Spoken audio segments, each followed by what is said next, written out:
I never heard a jazz album that made me change the way I saw the world, but it changed how I heard music. I think the first one that I heard was a record by Charlie Parker called Bird with Strings. 16 years old.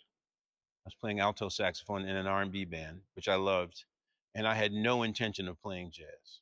And my dad would play these Charlie Parker records, and I heard them, and okay, yeah, that's great, But then, you know, he played real fast, and I'm like, yeah, that's great, yeah, he plays fast. I couldn't play fast, but then he put on this Bird with Strings record, and when I heard this thing, the sound that he made on the instrument just shocked me.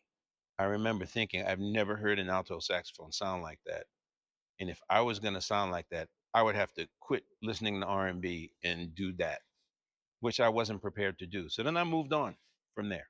Just, but it's always in my mind. I still remember I was 16 years old and I said, damn, that sound is incredible. But I didn't want to play jazz. When I went to the Berklee College of Music, my roommate, Marvin Smitty Smith, is this great drummer who lives in LA now.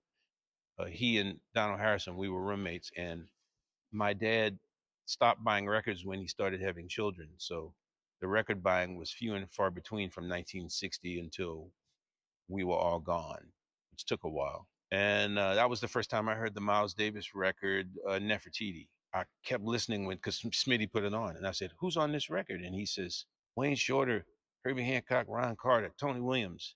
And I said, is that the same Wayne Shorter that's in Weather Report? I loved Weather Report. And Herbie Hancock, is that the guy that had the Headhunters band? And Smitty was like, man, seriously?